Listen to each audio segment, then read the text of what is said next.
Урматтуу мекендештерим, бүгүн 25 марттан баштап өлкөбүздүн айрым шаар аймактарында өзгөчө абал режими күчүнө кирди. Ушуга байланыштуу сиздерге кайрылып жатам. Дүйнөдө коронавирус инфекция тарай баштаган мезгилден тартып, кырдаалды көзөмөлгө алганбыз. Коопсуздук кеңешинин жабык жана ачык тартипте бир нече ирет жыйын өтүп, бул маселе менин жеке көзөмөлүмдө.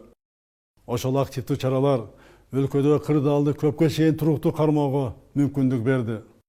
Азыр адамдардын өз ара карым катнашы тыгыз, байланышы ыкчам болуп турган заманда бул илдет башка өлкөлөр сыяктуу эле март айында бизге да жетти. Коронавирус илдетинин жайылышына жол бербөө үчүн өткөнүн бүткүл аймагына 22 марттан тарта өзгөчө кырдаал режимин киргиздик. Бирок эрежелерди бузган, тартипти сактаган учурлар катталууда. Коронавирусту жайылтпоо үчүн мындан да катуу чараларды кабыл алуу зарылдыгы жаралды. Ошондуктан конституциялык укугума таянып, Жалал Абад, Ош, Бишкек шаарларына жана Сузак, Ноокат, Кара Суу райондоруна 25 марттан 15 апрелге чейин өзгөчө абал киргизүү жөнүндө жарлыкка кол койдум. Жарлыкка ылайык жарандарыбыздын журум-турумун, мекемелердин иштөөсүнүн өзгөчө режими киргизилет. Милдетти түрдө санитардык эпидемиологиялык иш-чаралар өткөрүлөт. Урматтуу мекендештерим, өлкөдөгү өзгөчө кырдаал жана аталган аймактардагы өзгөчө абал жашоо турмушубузда айрым ыңгайсыздыкты, бир кыйла чектөөлөрдү жаратат. Мекендештерибизден тартипти темирдей бекем сактоо талап кылынат.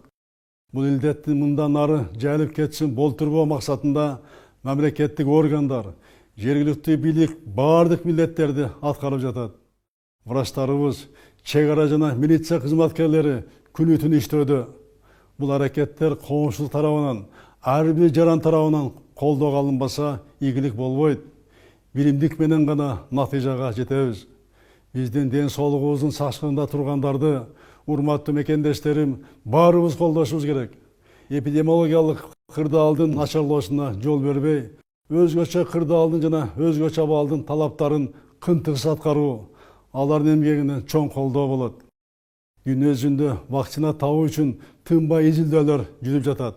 Бирок азыр коронавирус илдетине каршы бир гана эффективдүү каражат бар. Бул тартип, биримдик, санитардык гигиеналык талаптарды так сактоо. Бүгүнкү чоң сыноо келген күндөрү тартипти сактоо ар бирибиздин атуулдук милдетибиз. Өзүңдүн гана эмес, мекендештериңдин, балдарыңдын ден соолугу, өмүрү, келечеги үчүн, жалпы коомдун саламаттыгы үчүн жоопкерчилик. Бул илдет мага келбейт, сактанбай деле койсом болот деген кенебеске жол берүүгө укугубуз жок. Үйдөн чыкпай, гигиеналык эрежелерди бекем сактап, жолугушууларды токтотуу зарыл. Чет өлкөдөн келгендер обсервацияда же дарыланууда болсоңор, өзүн билемдик менен ал жерди таштап кетүүгө тыюу салынат. Илдетке чалдыккандар менен байланышта болгондор издетпей, телефон аркылуу өзүңөр кабар бергиле.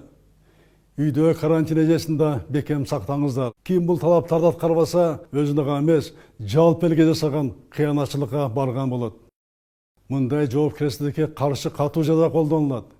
Элибизде бекеринен Кудай да сактанганды сактайт деп айтылбайт.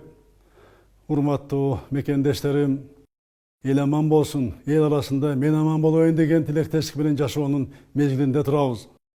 Баарыңыздарга кайрылам. Кары жаш дебей, ээлеген кызматына карабай, бул илдетке каршы күрөшкө биригүүбүз абзел. Ар бир мекендешибиз карантиндик тартипти, медицина талаптарды катуу сактоо менен улутубуздун саламаттыгын коргоого өз салымын кошот. Күнү түн аракеттенип жаткан ар тармактын кызматкерлерине, биринчи кезекте дарыгерлерибизге да бир ирет ыраазычылык билдирем. Алгачкы күндөрү медиктерибиздин ишин камсыздоо боюнча кемчиликтер болгон, андан кабардармын. Республикалык штаб кырдаалды жолго коюуда. Урматтуу дарыгерлер, сиздердин күйүп жанып, башкаларга ишеним берген эмгегиңерди жалпы журтубуз бийик баалайт. Сиздерди мамлекет камкордугуна алат. Азыркы иш-аракеттерди күчөтүлгөн тартипте улантууну суранам. Азыр баарыбыз чоң сыноодобуз.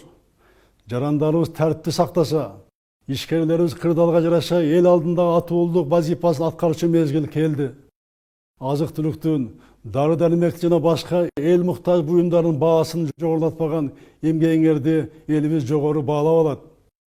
Азыркы экономикалык оор абалда өкмөт кичи жана орто бизнестин өзгөчө шартты иштөө алгоритмин иштеп чыгат.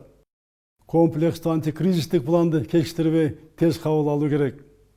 Күнүмдүк зарыл товарларды ташууларга жашыл коридорлорду камсыз кылуу талап кылынат. Тобокелчилик зонасына кирбеген ишканаларды текшерүүлөрдү токтотуп туруу азыркы учурдун талабы. Зыянга учураган ишкерлердин кредиттеринин мөөнөттөрүн узартуу, штрафтарын токтотуу чечим кабыл алынды. Саясий, мамлекеттик ишмерлерди, массалык маалымат каражаттарын, жарандык активисттерди сөзгө абдан аяр мамиле кылууга чакырам.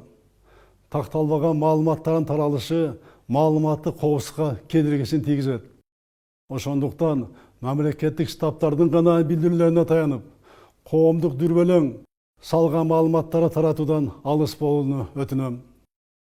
Урматтуу мекендештерим, учурда мамлекеттик органдар илдетке каршы жана экономика көйгөйлөрдү чечүү үчүн бардык милдеттерди аткарып жатат. Кырдаал катуу көзөмөлдө турат. Биз Айкөл Манастын урпактары кылымдарды караткан карт тарыхыбызда мындай сыноолордун көбүн жеңген элбиз. Буйруса, Кудайдын колдоосу менен элибиздин биримдиги, бекем тартиби менен бул сыноону да жеңебиз. Учурдагы кыйынчылыктан ынтымагыбызды бекемдеп, экономиканы жаңылап, адамдык абийирибизди тереңдетип, улуттук ар-намысыбызды бийик кармап чыгабыз деп ишенем. Азыркы учурга түшүнүү менен мамиле кылган ар бир мекендешиме ыраазычылык билдирем. Сүйүктүү Кыргызстаныбызды жараткан Кудайым өзү колдоп, элибизде аманчылык, жергебизде тынчтык болсун.